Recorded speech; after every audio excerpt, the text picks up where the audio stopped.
Hello and welcome back to the show. I'm so excited to be back here with you all as always. Great to connect with you too if this is the first time that you're with me here on Maverick Mind. It's so great to be here with you, to connect with you and to share this week's episode with you. This week I am joined by somebody who has been in creative business for, hold your horses, 24 years. I'm joined by Alise Kabakoff, who owns a company out in LA called Knit Me Sew Me. It's a craft-based business where she, of course, is circled around knitting and crochet-based things that she designs and makes herself.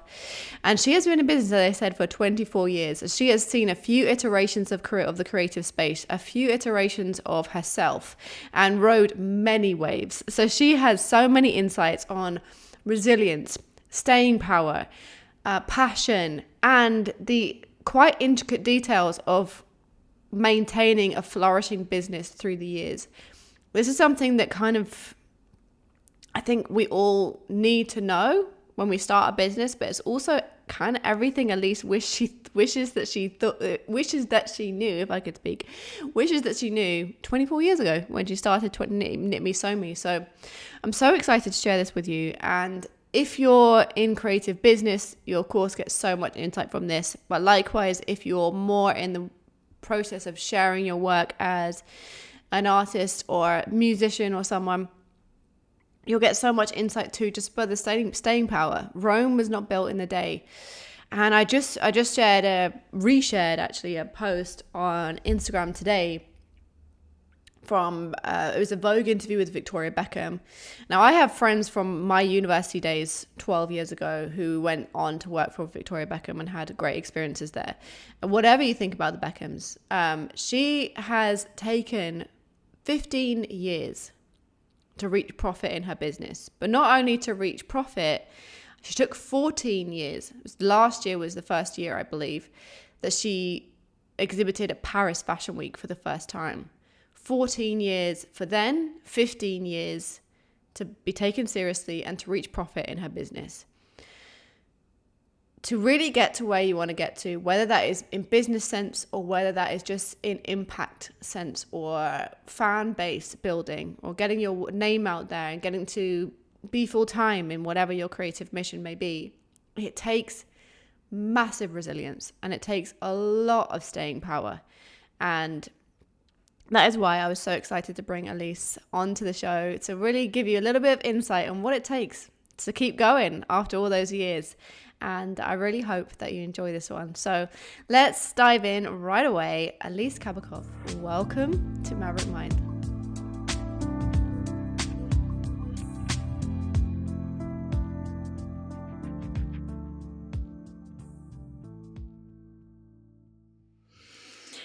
Welcome, Alise. So happy to have you here on Maverick Mind. A massive warm welcome to you. I'm really excited to dive into your story and to share your journey to Knit Me Sew Me with the audience. So I'd love you first just to maybe speak a little bit towards your journey in towards craftsmanship and then into knitting and crochet, etc., and creating a business out of that. Well, thank you for having me. My journey started when I was 13, so it was a long, long time ago when my mother taught me how to knit and crochet. You know, she learned from her mom, my grandma, and my mom taught me. And throughout the years, I kind of just kept going. For a while, I did latch hook rugs as well. I did needlepoint. I did crewel. You know, I did all sorts of hand products, handmade, handy things, because I always had weight problems, and I figured as long as my hands were busy, they weren't going to be in the fridge looking for food. So that kind of helped me on my weight loss journey. I learned how to sew when I was in grade school back in the dark ages when the girls took home economics. So that was a requirement for us. And I learned how to sew in grade school, probably seventh or eighth grade. I didn't really do much sewing in high school other than making my own clothes for summer because I lived in Phoenix, Arizona, and you know how hot it is there. So I would make, sleeveless shifts and quarter length shifts and, sleeveless tops and things like that, and mostly in cotton because, cotton absorbs. And then when I got into college, I took some more sewing and actually constructed a blazer, which was with the interfacing and the whole shebang. And that was like really hard. That's a really And, hard thing to do.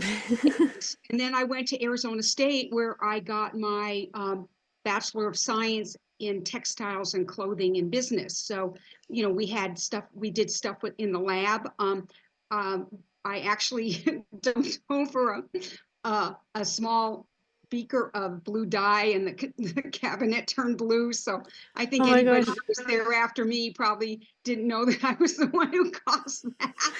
But I made my own patterns. I had a pattern making class. I had a costume class.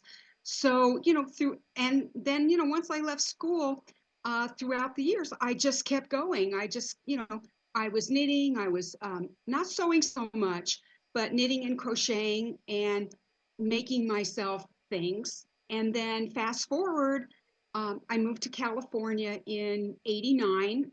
I met my husband in 92, 91, 92. And we decided to live together. So, the rent was cheap. And I found this beautiful designer yarn store in Santa Monica.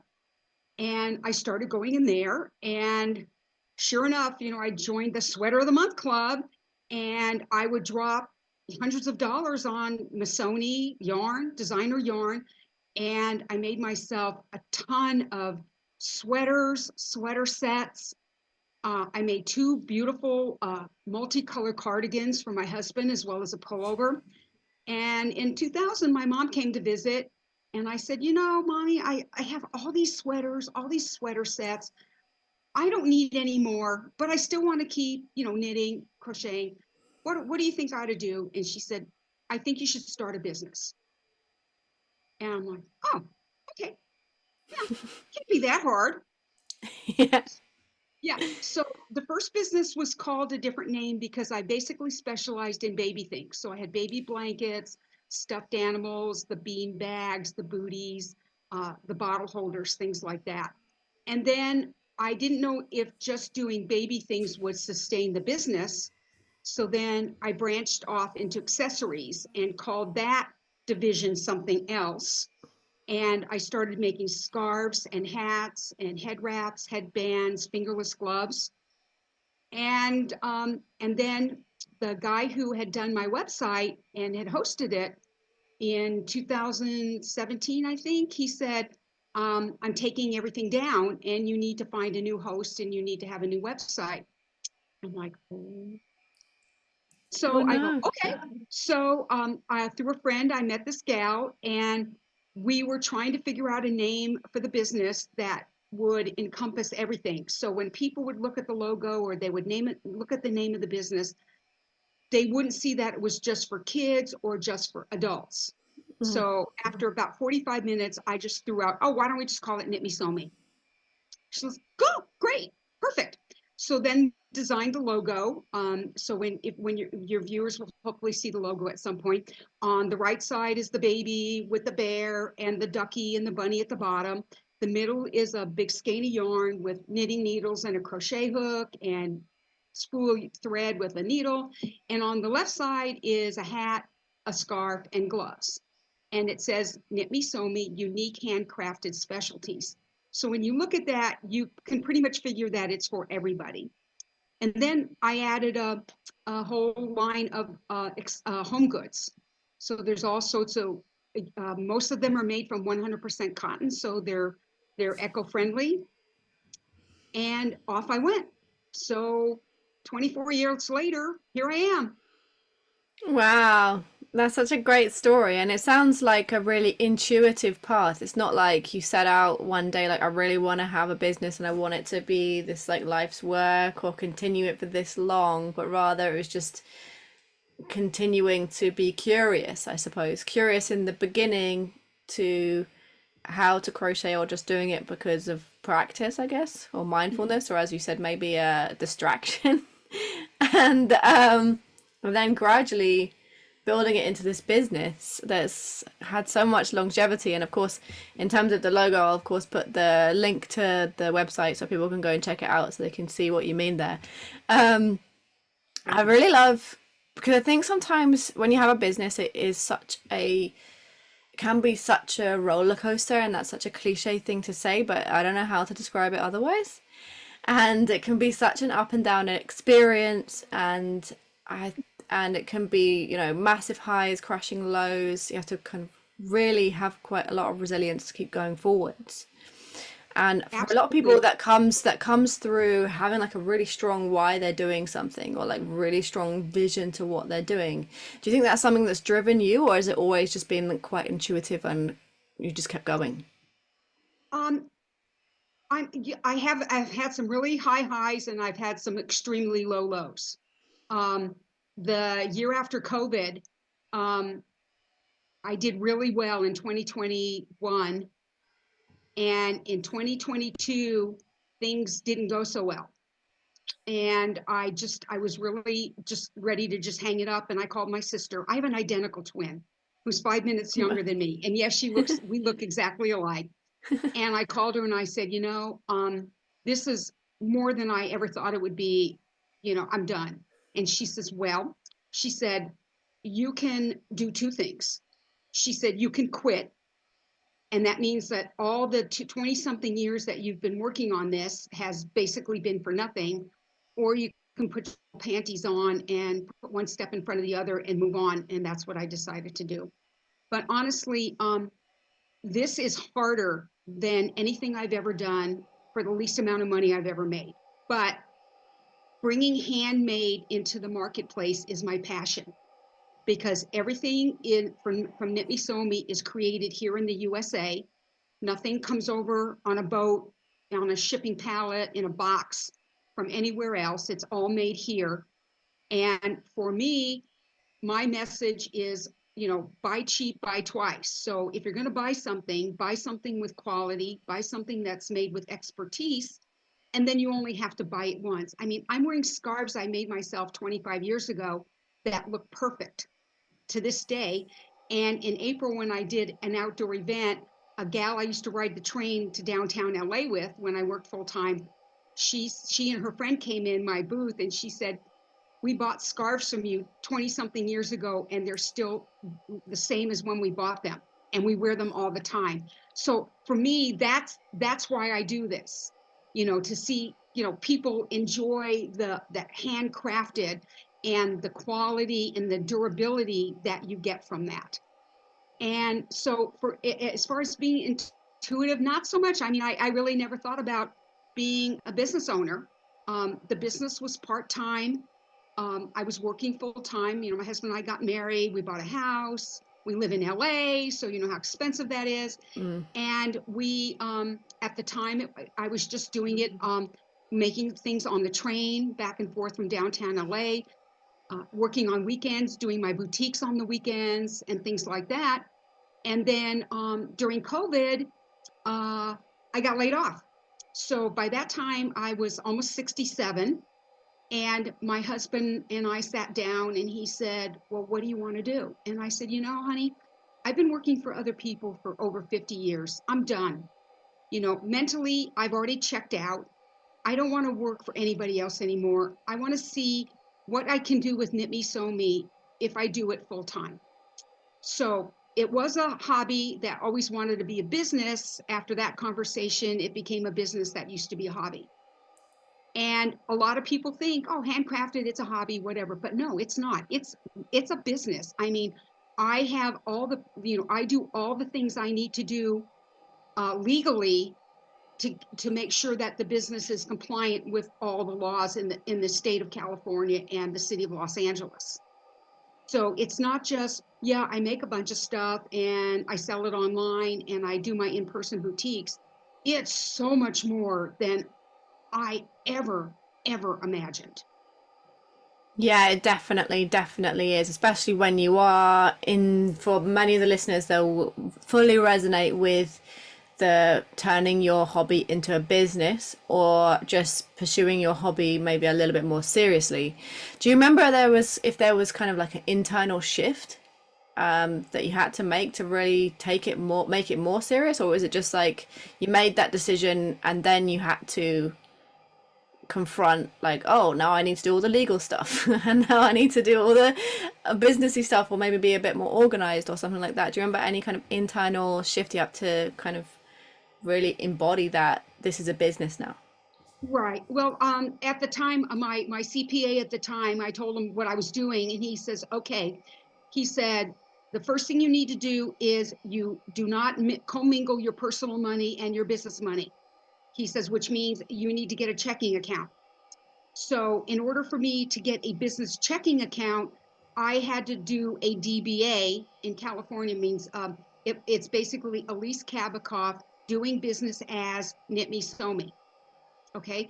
Now Okay. it runs off my social security number, which means I have business forms that are filed with our joint tax return. So I couldn't get the checking account until I got the DBA. Once I got the DBA, I was able to take the paperwork to the bank and open up the checking account. Okay. And then he said to me, you're going to have to get a Los Angeles city business license. Okay, so I went online and I applied for that, and I have a city business license. And then in California, they have something called a California resale license, which means that when I go buy yarn, needles, thread, fabric, whatever it is I buy that I use to make the products, I get that tax free.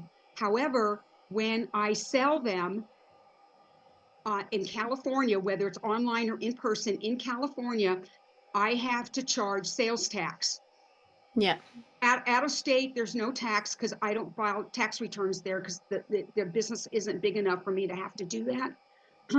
So by January 31st of every year, I have to file my city business, my city tax return, my state tax return, and return all the sales tax to the state that I've collected, including any extra.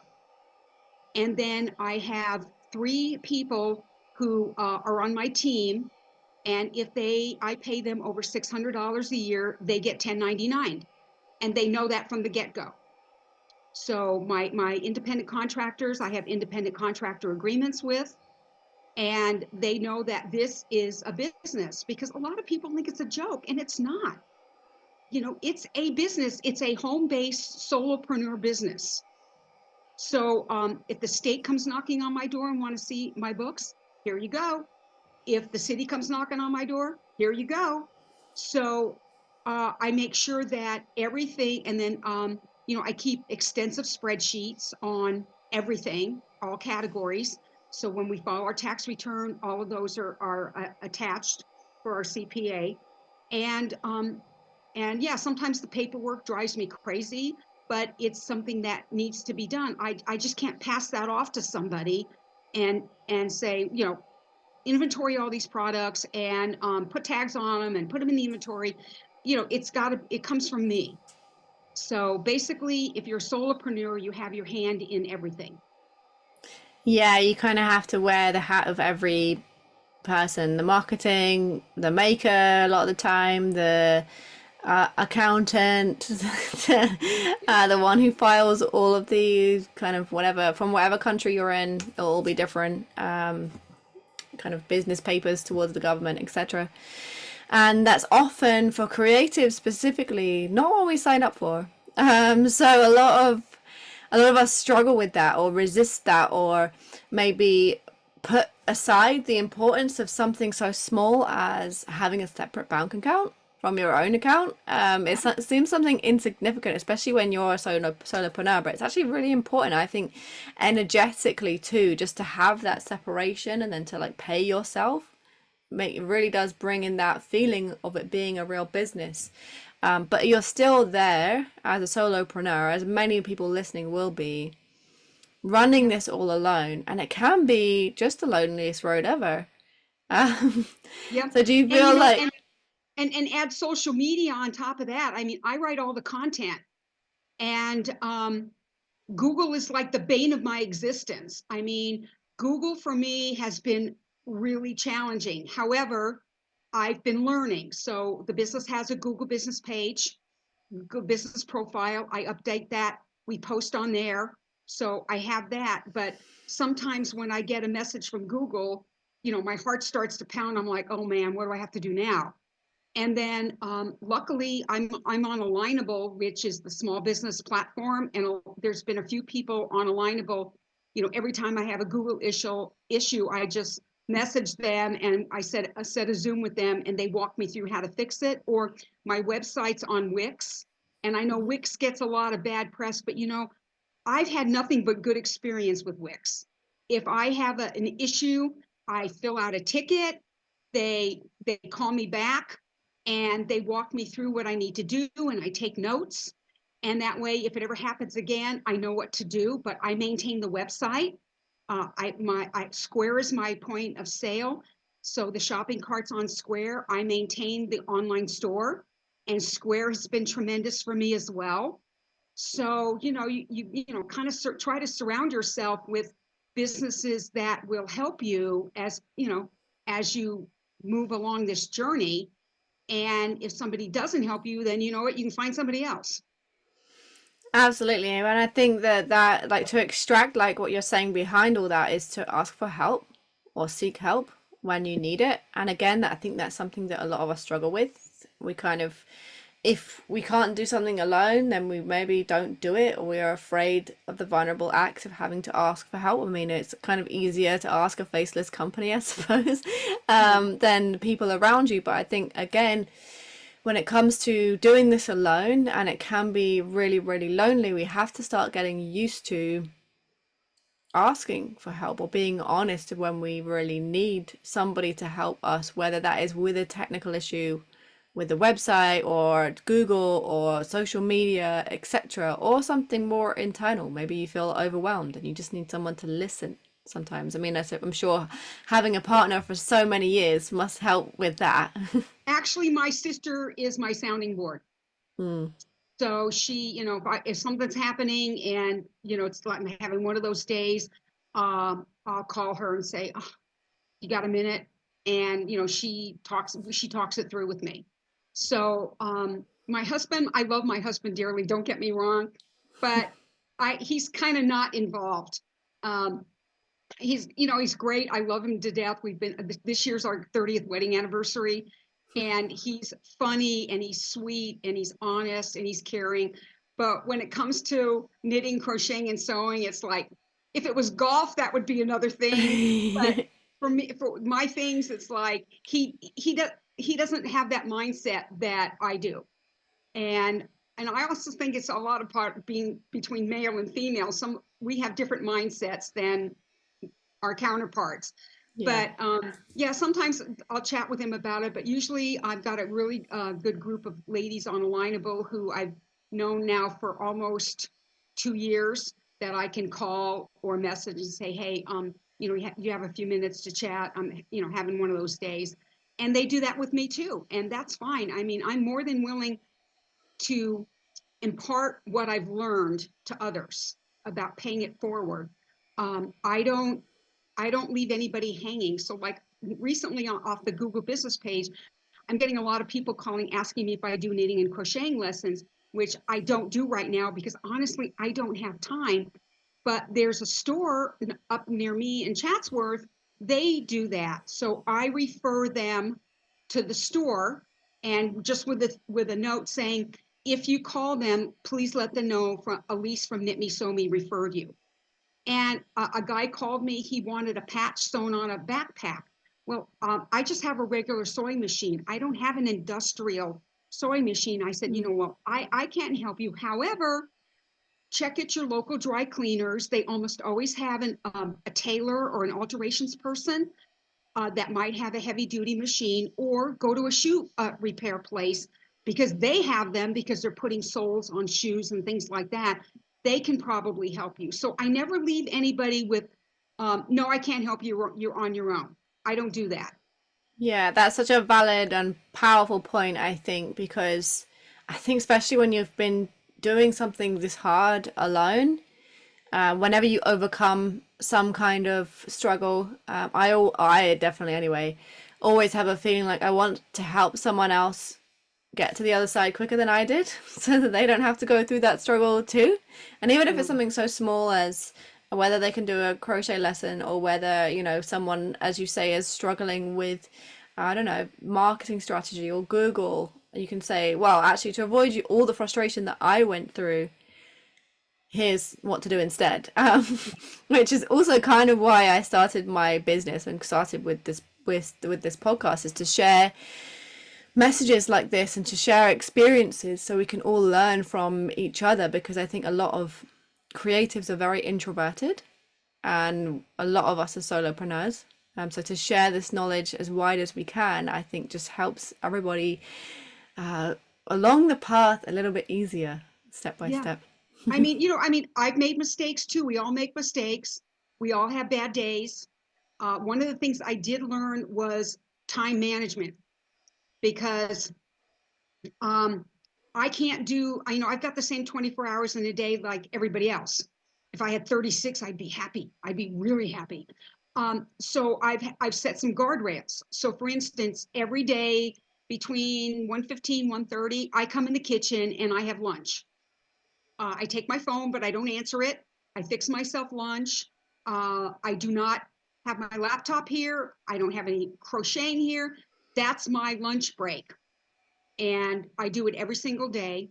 And at night, I put my phone on sleep mode, because if your phone is dinging, ringing, pinging, banging all night long, buzzing, you're not going to get a good night's sleep. And if you don't get a good night's sleep, your brain doesn't sleep. And the next morning you wake up and you're pretty worthless. So those are the two things that I am adamant about, is taking a lunch break and putting my phone on sleep mode so I can get a good night's sleep, so I can start the next day knowing that I'm well rested. So other people might have other guardrails. I don't have kids, I have cats. So, I don't have to deal with, other schedules other than my own. And so, but you have to set out these things for yourself and try to stick by them as best you can. I also have a paper calendar. I'm old school, and I write everything's in pencil, and every time I do something, I take my green highlighter, my felt pen, and I check it off. And if I'm thinking I haven't done anything on a day, I look at my calendar and I see all the green check marks, that things I've accomplished. I'm like, you know what? It's okay. It's okay. I don't have to beat myself up over this. Yeah, I definitely think for creatives anyway, or most people, but creatives, having a little bit of structure is really, really important. Even just having, it's not nothing fancy. I think right now there's a lot of a trend for having like really long morning routines and stuff, and that's not always really that realistic for most people. But just having small anchors and small boundaries, like something as simple as having a lunch break or a time where you go for a walk, or as you say, turning your phone on do not disturb overnight, are really, really powerful. And just to reiterate the do not disturb thing, I actually forgot to do that last night, and I woke up with loads of emails and messages, and I don't normally check my phone till around 9 a.m. But this morning I saw it as soon as I woke up. And because I haven't had that in a really long time, I actually could feel the difference in my day, just from that one tiny thing. So that's actually something that seems too simple, but it actually makes a really, really huge difference to your sanity throughout the day. I definitely highly recommend people doing that, but also, yeah, it's having it's having boundaries with yourself, because it's so easy just to make your work 24/7 when you're doing it for Yeah. yourself. For me, when I'm at night is usually when I'm doing late afternoon. At night is when I'm creating products, and on the weekends as well. So, do I ever take a day off? Not really. But when I'm sitting and making things, I don't consider that work. I consider that joy and passion. So, a lot of people disagree with me, but I don't think of it that way. I always think, what can I make next, or what can I do that's new and different, sort of thing. But I don't consider, if I sit and crochet from 7 o'clock to 10:30, I don't consider that work. I consider that just loads of fun. Totally, and I think that's definitely a sign that you're like aligned with what you love. I think that creativity should always feel fun, and or not always. I mean, there are days where it does feel like work, but most of the time, it's if you're doing the right thing, it will feel like fun and play. The hard bit is obviously the businessy side, often for a lot of us. Yeah, But just to kind but you of but that's what you need to do. If you want to be, if you want it just to be a hobby, that's one thing. But if you want to turn it into a business, that's a whole different ball game. I mean, there's not a fine line. If you want it to be a hobby and you want to earn some extra money just to have some fun or whatever, and you just do it whenever you feel like it, that's great. Not everybody's meant to have a business that's handmade or anything like that.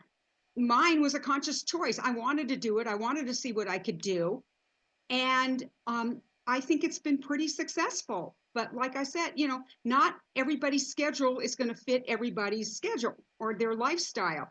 So my suggestion is you just find, keep trial and error. Try something. If it doesn't work, try something else. And if that doesn't work, try something else. And you'll get to the point where you find something that will actually work for you and fits into your life and fits into your schedule, and that way you won't run around crazed all the time. yeah, absolutely. I think if you're somebody that is really feeling that pull to maybe make that leap from hobby into taking it seriously or hobby into business, you have to embrace the fact that you're going to have to do a bunch of stuff that you're not comfortable doing. um we're comfortable in the creative part because most of the time, by the time we get to the point where we're ready to take that leap, we have years of experience of doing that thing under our belt. But when you take the leap to take it seriously, you put yourself out there or make it into a business, you have to embrace the learning that comes with that, and learning all the things that maybe you're not so experienced with or that you find really, really uncomfortable.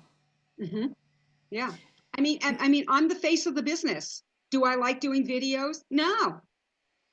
I mean, I still have to learn how to set up my tripod, and somebody told me to record myself crocheting, which I'm going to do this week. I'm going to do it no matter what.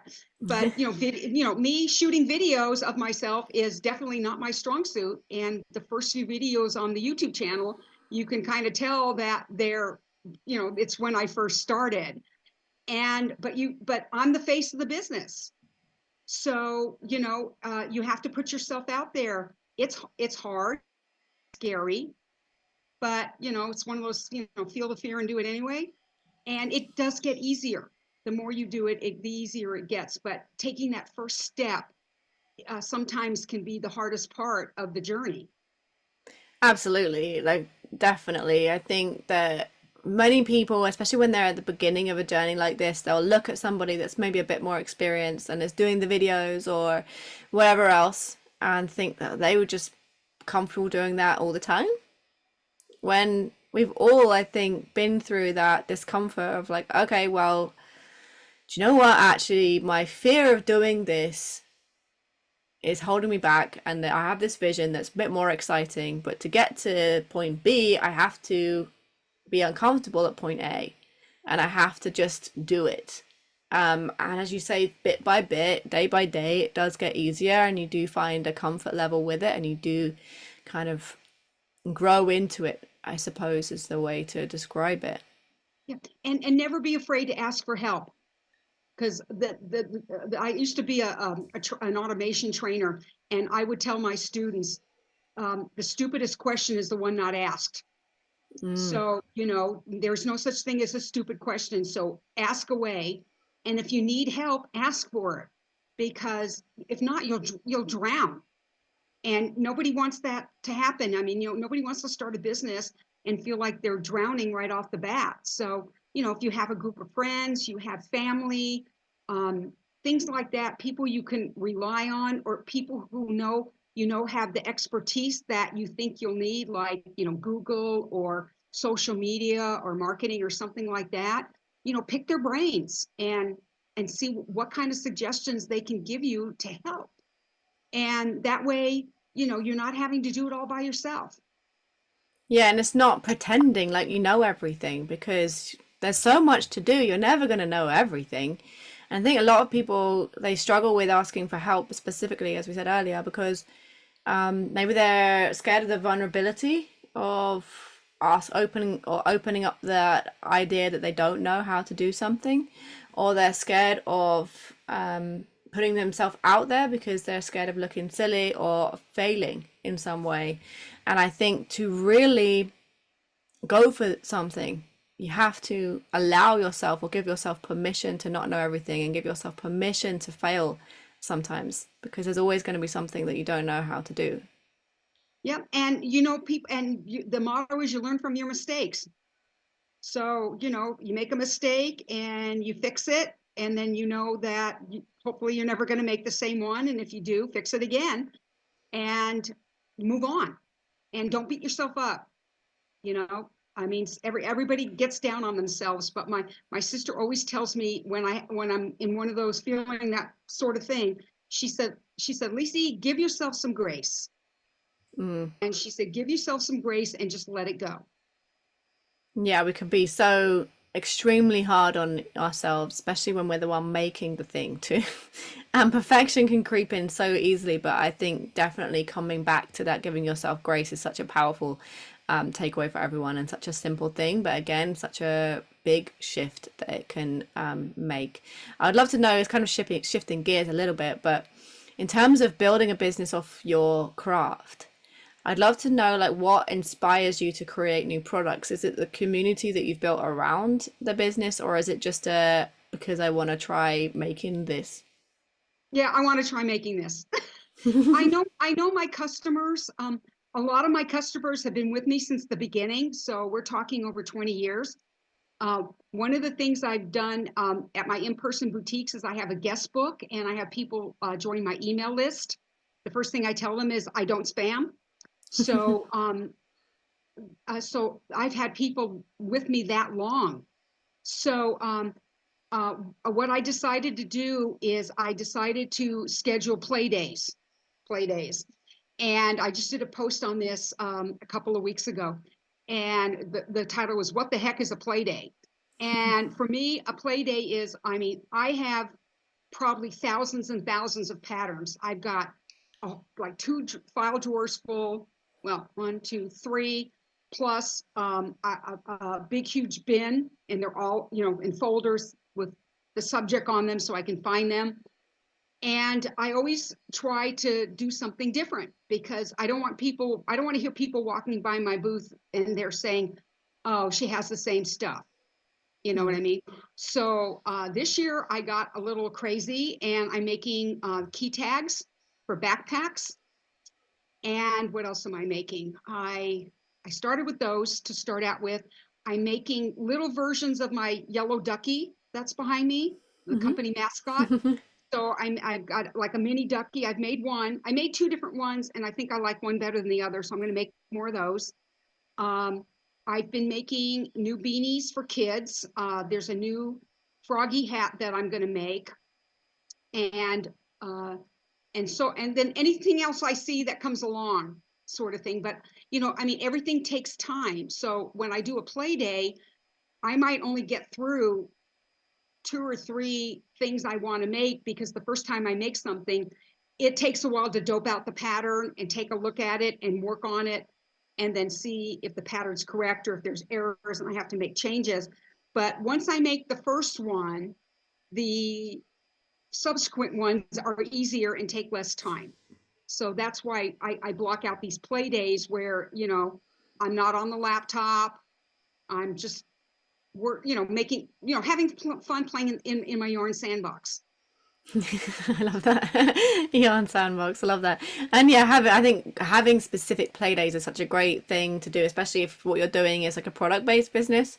I think if you're an artist, it might be slightly different, but for a product based business, it is really important. And when you're the one doing all the serious stuff as well, just maybe having that in the calendar to look forward to, like, oh, my next tomorrow, I could just get to let myself loose, not do any of this Exactly. stuff, and do what I'm really here for, which is to And, play around and create something new. absolutely. In addition, I'm a housewife. I mean, now that I'm home full time, I take care of the house, the inside of the house. So there's stuff going on in the house. We just had solar installed because we need that here in California. But there's things that happen around that need to be taken care of. And my husband is still working. So I take care of that. I do all the shopping, I do all the laundry, I do pretty much 95% of the cooking. So, and then I help take care of the cats. We have two rescues. There are fourth and fifth rescues. And we have a couple outside that hang out and wait for food.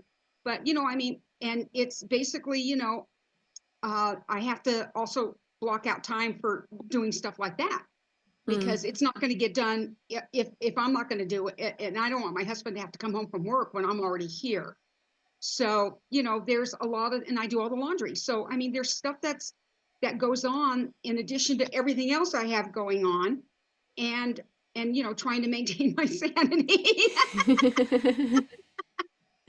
It's always a practice when you're doing running your own business. I always say that you should work twice as hard on yourself than on your mental state than you ever do on your business, because it always kind of reflects itself in how the business is going. And you can't pour from an empty cup. It's kind of a cliche thing to say, but working on your own sanity and doing things that help you feel sane and keep your mindset in check, I think are so important. And I'm sure having those play days are one of those parts that keep you sane. Oh my God, they're so much fun. I can't wait for Yeah. the next. I'm sure. I already got things picked out. Amazing. I'd love to know, kind of, championing craftsmanship and handmade for like so long. You've seen so many iterations of maybe people's attitudes to the handmade. There was probably a time where machine, like right now, machines and AI are kind of leading the way, and so to do something that's still going back to like very grassroots way of creating. I'd love to know maybe if you've seen different attitudes or different perspectives on the world of handmade, like through the years that you've been running the business, or how you feel it's received at the moment. I think people are getting back to handmade.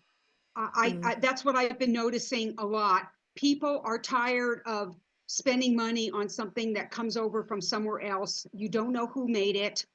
You don't know if the contents on the label are exactly what they are. You don't know if there's any chemicals or pesticides or anything in this stuff. And I think people are looking for, a simpler way of doing things where they know they're going to get quality. And that's the whole thing for me is, I had a lady come to my booth. It was a spring boutique years ago, and I make these beautiful crocheted bunnies. There's 9 pieces to the bunny. So it takes me longer to put it together than it does to make the pieces. And I was selling them for $20. And she came up and she looked at it and she said, $20, isn't that expensive? I said, this is handmade. I said, I spend hours making one of these bunnies. And she says, well, it's expensive. I said, I said, if I might make a suggestion, I said, go to Walmart, buy a $5 bunny that was made in China. And next year, when you come back to buy one from me, because that one fell apart. So, Mm. with handmade, you're buying quality that for my products, they last. So you can wear a pair of fingerless gloves forever. You can wear a head wrap forever. You can wear a scarf forever. All of this stuff is really important. The kids' beanies, the kids' hats, they're all made to last. And so you're paying for my expertise and the quality of what I make. So when you turn one of my products inside out, it looks just as beautiful on the inside as it does on the outside. You won't see any ends hanging. You won't see any drop stitches, none of that, because nothing leaves my house if it's not perfect. And so that's what you're purchasing. So, you can, like I said, buy cheap, buy twice. So if you want to buy cheap, and you wind up buying it again when you could have bought a handmade product that was a little bit more expensive, but less than two of those combined, and it's going to last a lot longer. So I think people are looking to get away from that. I have a lot of people when I do boutiques, they I'm the only person they come to buy from because I'm handmade. They skip all the other booths where all the stuff is imported. They don't want to have anything to do with it, but they'll come and visit me because they know what they're going to get. I love that. And I think that's kind of an affirmation for people listening. If anyone is in that space of what you do for your job, whether that is design, whether that's craftsmanship, whether that's art, whether that is copywriting or anything else, that is maybe fearing the machines taking over or fearing like AI taking over. For what I've witnessed, I definitely agree with you there, that I think that there is kind of a resistance actually to all those things, and we want to go back to like handmade, heart made things that have a story and that have integrity to how they're created and that will really, really last, because there's so much waste in the world. My And yeah, my mom always said, "You get what you pay for." mm, absolutely. Yeah, it's simple as that. You get what you pay for. And yeah, I think it's definitely worth kind of really coming back to whenever people are worried about comparing their business or their art to someone else or a bigger company. People will always buy your story. People will always connect with like a really integrity led business, no matter what it is. I'd love to know, kind of like moving towards wrapping up, real advice that you have for people just starting a business right now or just starting to put themselves out there. The first thing I would tell you is always be honest and transparent. I mean, don't pull any punches, don't do anything underhanded, don't do anything illegal, don't cut corners, because, I've spent over almost, 24 years crafting a really phenomenal reputation, and I won't do anything to jeopardize that. So that's the first thing I would say, is just make sure that you're honest, you're open, you're transparent, and just take things, one thing at a time. Make lists. I have lots of lists. And as you cross things off the list and you start another list, combine them so there's one, and take your time. Rome was not built in a day. I'm still learning 24 years later. I learn something new every day. And even the littlest things, like making sure I've got the right Google Drive, stuff like that. It takes time. And be patient, ask for help, and just know that that the product you produce is the best that you can produce. And when you put yourself out there, that when somebody purchases something from you, they're going to get something special, unique, made with quality and expertise, and then they're going to refer you to others. Mm. So you want to make sure, that's the reason why you always want to make sure you're honest and forthcoming, and that they like, know, and trust you. Yeah, absolutely. That's such really, really valuable advice for anyone starting any putting themselves out there or trying to carve their own path, a creative path in whatever kind of field that's within. Because I think that what you just said really applies to many different pathways, but it is really the fundamentals. And I think that's really, really, really great advice. So thank you so much, Alise, for that. And thank you so much for joining me here on Maverick Mind, the podcast. I'll, of course, leave all your links to everything in the show notes. But if you want to just tell people right now where everyone can find you on social media or on your website. The website is knitmesew.com. Facebook, Knit Me Sew Me, Instagram, Knit Me Sew Me, YouTube, Knit Me Sew Me, LinkedIn, my name, and Alignable. I'm on Alignable as Knit Me Sew Me. So one of the things is branding, which is really important. I know we didn't talk about that, but when you're branding, make sure everything's uniform, because Google doesn't like to see different phone numbers, different email addresses, different websites. Everything needs to be uniform. And so that's what I've done with Knit Me Sew Me. Everything has the logo, everything is branded the same way, all the information is, uniform. And that's how people can find me, and just Knit Me Sew Me. And I look forward to hearing from people and, touching base. And I'm here to help if anybody needs anything. Amazing. Thanks so Pay me much. And again, poorly. And again, that is great advice. Having the same name on everything, I think it is really valuable advice because it makes it less confusing for everybody. For sure, if you can do that, definitely go ahead with that. And thanks again so much, Alise, for being on the podcast. As I said, everybody listening, all the links to everything Knit Me Sew Me will be in the show notes. But otherwise, Knit Me Sew Me everywhere. Amazing. Thanks so much.